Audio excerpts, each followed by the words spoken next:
Welcome to AI for the People's Daily News. We're going deep today, folks, into some really cool AI developments that are, frankly, changing what's even possible. Yeah, it's pretty wild how fast things are moving. It really is. So we want to go beyond the headlines, Mhm. and really unpack how these advancements might actually impact, our lives. Absolutely. So first up, let's talk about QuantumLeap AI. Okay. They're making algorithms specifically for quantum computers.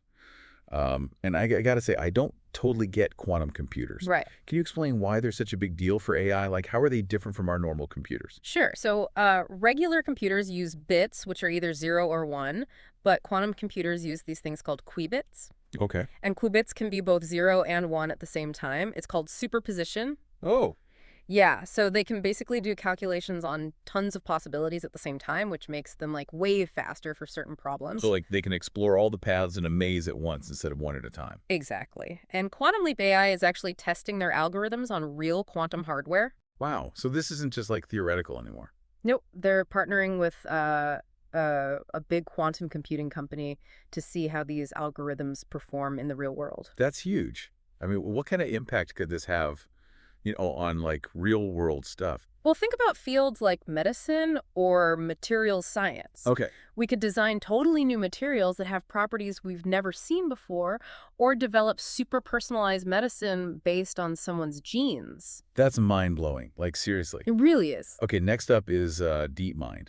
And, they created AlphaFold, which was this huge breakthrough for understanding protein structures. Right. And now they're saying their new AI is even more accurate than AlphaFold. Yeah, it's pretty amazing. I remember being blown away by AlphaFold when it came out. Like, can you remind us why this is so important? What's the big deal about these protein structures? So proteins are basically the building blocks of life. They do like everything in our cells from digesting food to fighting off infections. Yeah. And understanding their structure is like the key to understanding how they work and how we can, manipulate them. Okay. Like a lot of drugs target specific proteins. So if we can predict their structures really accurately, we can design drugs that are way more effective. Oh, I see. So this could revolutionize drug discovery, finding new treatments for diseases. Exactly.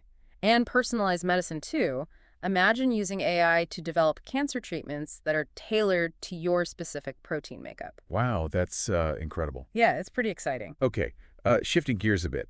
Let's talk about neuromorphic chips. Okay. These are chips that are designed to mimic the human brain, right? That's right. Instead of using traditional computer architecture, they use networks of artificial neurons and synapses, just like our brains. So like a computer that learns like we do. Exactly. They're really good at learning and adapting, which makes them perfect for things like pattern recognition and decision making. Okay, so what's the advantage of that over like regular computer chips? Why is this a big deal? Well, one big thing is energy efficiency. Our brains are super efficient at processing information, and these chips try to replicate that. I see. So instead of needing huge data centers to run AI, we could have these smaller, more efficient devices that can process information locally. Oh, that makes sense. So this could be huge for like self-driving cars or Yeah. robots that need to make decisions in real time.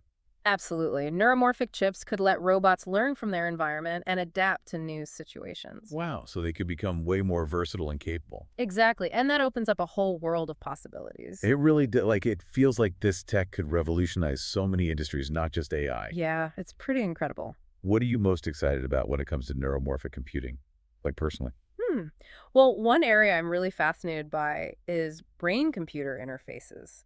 Imagine using these chips to create devices that can seamlessly connect with our brains. Like we could control things with our thoughts. Exactly, or even augment our cognitive abilities. That sounds like something out of a sci-fi movie. It does a little bit. It's definitely exciting, but it's also important to think about the ethical implications. Right, right. Any powerful technology has its risks. Exactly. But the potential benefits are huge, and it's definitely a fascinating time to be exploring these frontiers. I agree. It feels like we're at the beginning of something truly transformative. I think so, too. It really does feel like a whole new world is opening up. Okay, let's talk about something that's got the creative world buzzing scene synth. Okay. It's this AI tool that can make like entire scenes from just one image. Right. I've always loved art and design, so this one really caught my eye. Can you tell us a bit more about how it works? Sure. So Scene Synth uses something called a GAN, which stands for Generative Adversarial Network. Okay. It's basically two neural networks that work together. One network tries to create realistic images, and the other one tries to tell the difference between real images and the ones the first network made. So they're like constantly challenging each other to get better. Exactly. And through this competition, the network that's making the images gets really good at creating images that look just like real photos or videos. Wow. So like with Scene Synth, you could give it a picture of a beach and it could generate a whole scene around it, like with waves and people and Yeah, everything. exactly. You could have seagulls flying overhead, people walking along the beach, all kinds of details. That's insane. I mean, this could totally change how we create visual content, Yeah. for movies, video games, VR experiences. Absolutely. Instead of spending months building sets or making 3D models, you could just generate these realistic environments instantly. And think about the cost savings. Huge cost savings and time savings, too. This could make high-quality visuals way more accessible for everyone. Right, like imagine independent filmmakers being able to create those crazy special effects that only big Hollywood studios could afford before. It's really exciting to think about the possibility. Like democratizing filmmaking, Yeah. you know, giving anyone the power to bring their creative visions to life. Exactly. And it's not just about recreating reality either. SceneSynth can create these totally new imaginative worlds, blending different styles and aesthetics. It's like giving artists this whole new set of tools to play with. Right. It really expands the possibilities for creative expression. It makes you wonder what art and entertainment will look like in the future as these AI tools become even more powerful. It's a fascinating question to think about. Will we see this fusion of human and artificial creativity? Right. Will AI become like a partner for artists, or will it eventually surpass us? It's both exciting and a bit unsettling to think about. It really is. It feels like we're on the edge of something huge. I think so too. But I think it's important to approach these advancements with a sense of curiosity and wonder. Yeah, AI is a tool, and like any tool, it can be used for good or bad. It's up to us as a society to decide how we want to use it. that's a great point. Yeah. We need to be having these conversations now while these technologies are still developing. So what do you think about all this? Are you excited about the possibilities of AI, or are you worried about the risks? It's a big question with no easy answers, but it's a conversation we need to be having. Yeah, it really makes you think. Ah, It's amazing how far AI has come, Mm. in such a short time. I know. It's incredible. We've gone from AI that could barely play checkers to AI that can design proteins and create entire scenes from scratch. Yeah, and the pace of innovation just keeps accelerating. It's hard to keep up with all the new breakthroughs. It really is. It's overwhelming sometimes, but that's also what makes it so exciting. Totally.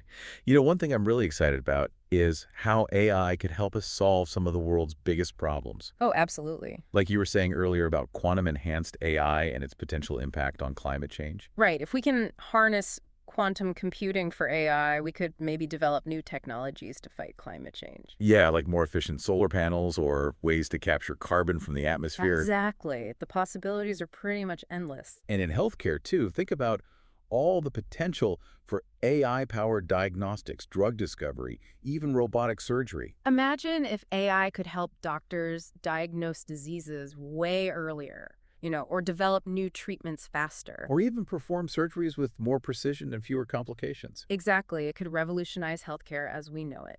It's incredible to think about the potential to improve so many lives. It really is. Yeah. But we also have to be aware of the potential downsides. Right. Of course, with any powerful technology, there are risks. We need to make sure AI is used responsibly and ethically, for the benefit of everyone. Absolutely. Yeah. We need to make sure it doesn't worsen existing inequalities or create new ones. Right. And we need to have these conversations now while these technologies are still developing. Exactly. We need to involve everyone in this conversation, not just the tech experts. Yeah, ethicists, social scientists, everyday people, everyone needs to have a say in how AI shapes our future. Because ultimately, it's going to affect all of us. It's going Yeah. to change the way we live, work, interact with the world. I think so too. Well said.